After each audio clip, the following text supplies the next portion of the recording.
दोस्तों, बहुत सारे लोग मुझे पूछते रहते हैं कि मैं बीएसएनएल के ऊपर वीडियोस क्यों बनाता हूँ।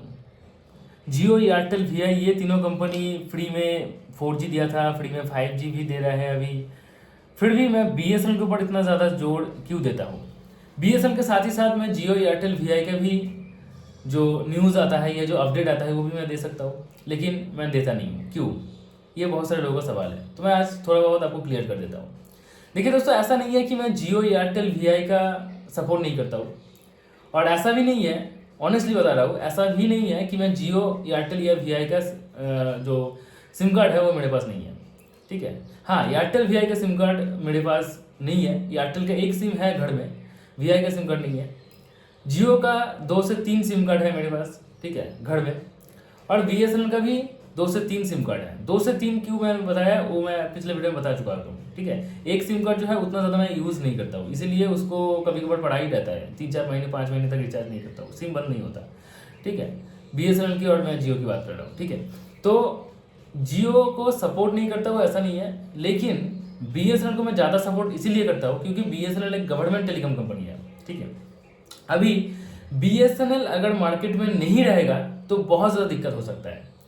अभी देखिए, आने वाले 1 साल के अंदर 2026 के लास्ट में, नहीं तो 2027 के फर्स्ट जनवरी, फरवरी, मार्च में, फर्स्ट क्वार्टर में हो सकता है कि आपको और एक बार प्राइस हाइक देखने को मिले। जैसे ही प्राइस हाइक होगा ना, क्योंकि अभी जो 5G ये लोग दे रहे हैं, जियो, एयरटेल जो 5G दे रहा है ना, ये ट्रायल बेस पे चल रहा है और इसके लिए कोई पैसा नहीं ले रहे लोग।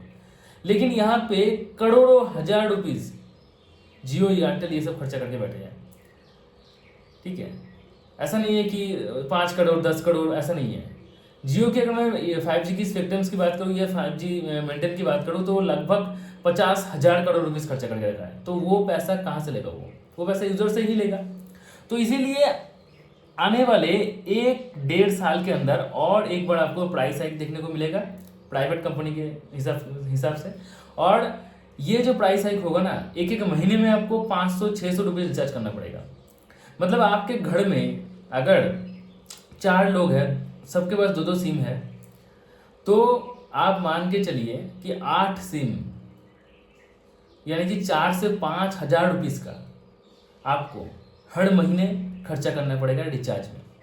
तो इसीलिए ये मैं जानता हूँ कि एक टेलीकॉम कंपनी जो कि गवर्नमेंट का है वो मार्केट में रहना ज़रूरी है। अगर मार्केट में ये नहीं रहेगा तो प्राइवेट कंपनीज अपना मनमानी शुरू कर देगा और तब गवर्नमेंट भी कुछ नहीं कर पाएगा। इसलिए गवर्नमेंट भी इसको जिंदा रखा है। गवर्नमेंट का बहुत सारा पैसा जाता है इसमें। बीएसएनएल 18 साल से नुकसान कर रहा था, लॉस कर रहा था, सब्सक्राइबर लॉस कर रहा था, फिर भी ये गवर्नमेंट इसके ऊपर पैसा फेंक रहा था। क्यों? क्योंकि मार्केट में रहना ज़रूरी है। और साथ ही साथ और भी कुछ यहाँ पे बीएसएनएल करता है जो कि प्राइवेट कंपनीज कभी नहीं करेगा। जैसे कि कुछ ऐसे रूरल एरियाज है, ऐसे कुछ विलेजेस है जहाँ पर प्राइवेट कंपनीज करोड़ों रुपीस खर्चा करके अपना टावर्स लगा के मेंटेन नहीं करेगा, क्योंकि वहाँ पर एक इंडिया जो है ना, एक ऐसा देश है जहाँ पर जंगल, नदी, समंदर सब कुछ मेरे को मिलेगा। तो नदी के साइड में, समंदर के बीच, मतलब समंदर नहीं, समंदर के आसपास पहाड़ या जंगल के बीच बीच में छोटे छोटे गांव होते हैं, 50 घर लेके एक गांव। तो वहाँ पर सिर्फ 10 या 20 लोग सिम कार्ड यूज़ करते हैं। तो 10-20 लोगों के लिए कौन वहाँ पर टावर लगाएगा? लेकिन बीएसएनएल लगाता है। तो ये सब कुछ बीएसएनएल करता है। इसीलिए बीएसएनएल को मार्केट में रहना ज़रूरी है, क्योंकि गवर्नमेंट जो है पूरे इंडिया के लिए है। ऐसा नहीं है कि गवर्नमेंट सिर्फ उन्हीं लोगों को सोचेगा जो लोग शहर में रहते हैं। जैसे कि मैं शहर में रहता हूँ तो मेरे बारे में सोचेगा, और आप अगर गांव में हैं तो आपके बारे में नहीं सोचेगा, ऐसा नहीं है। गवर्नमेंट को पूरा का पूरा सब कुछ सोचना पड़ेगा। वहाँ पर भी 10 लोग हैं, उसका जो घर का लोग हैं वो भी बाहर रहते हैं, उनको भी फ़ोन करना ज़रूरी है, उनको भी इंटरनेट चलाना चाहिए। वो लोग इंटरनेट चलाना चाहते हैं, तो उनके लिए कौन काम करेगा? उनके लिए बीएसएनएल काम करता है।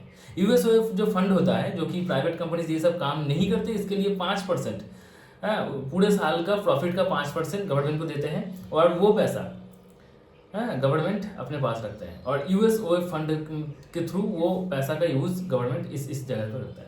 साथ ही साथ एक बीएसएनएल कंपनी अगर रहेगा, मतलब एक गवर्नमेंट कंपनी अगर रहेगा, तो यहाँ पर गवर्नमेंट का जो ऑर्गेनाइजेशन है वहाँ पर ये टेलीकॉम कंपनीज का ही लैंडलाइन, टेलीकॉम कंपनीज का ही यहाँ पे नेटवर्क, इंटरनेट, ब्रॉडबैंड ये सब यूज किया जाएगा। इससे क्या फायदा होगा? इससे ये फायदा होगा कि कंपनी जो है टेलीकॉम कंपनी वो भी गवर्नमेंट का है, और जो ऑर्गेनाइजेशन है जैसे कि बैंक हो गया, हाँ बहुत सारे जो विद्यालय है या प्रतिष्ठान है या अस्पताल है, यहाँ पर अगर गवर्नमेंट टेलीकॉम कंपनी का ही इंटरनेट यूज़ किया जाएगा तो यहाँ पर सिक्योरिटी जो है बहुत बढ़िया रहेगा। ठीक है, अगर यहाँ पर प्राइवेट कंपनीज घुस जाता है तो कभी कभार पैसे के लिए डेटा सेल कर सकता है वो लोग, क्योंकि पैसा से बड़े बड़े लोगों का दिमाग घूम जाता है, इसीलिए गवर्नमेंट कंपनी रहना ज़रूरी है। साथ ही साथ जो लोग जवान है, आर्मी है, ठीक है, तो वो लोग ऐसे ऐसे जगह पे रहते हैं वहाँ पर नेटवर्क ही नहीं है, लेकिन वो लोग भी बाहर रहते हैं, उन लोगों को भी फ़ोन करना होता है, उनका भी परिवार होता है, उनका भी इंटरनेट चाहिए, तो वहाँ पर कौन नेटवर्क देगा? गवर्नमेंट देगा, और इसीलिए गवर्नमेंट के पास एक गवर्नमेंट टेलीकॉम कंपनी होना ज़रूरी है। सिर्फ यही नहीं है, और भी बहुत सारे बेनिफिट्स है गवर्नमेंट टेलीकॉम कंपनी होने का, एक रहने का। ठीक है, मार्केट में संतुलन रहता है, जो प्राइवेट कंपनीज है वो कभी भी अपना मनमानी कर सकता है। अभी देखिए ये जो 3 और 4 जुलाई प्राइवेट कंपनीज ने रिचार्ज प्लान हाइक किया लगभग 20 से 25%। अभी आपको महीने का लगभग 200, 250, 300 रुपये रिचार्ज करना पड़ रहा है। ठीक है, अभी तो 5G आपको फ्री में मिल रहा है, लेकिन 5G के लिए भी आपने एक फ़ोन ले लिया है ना, उसका भी तो 20-25 हज़ार गया है वहाँ पे।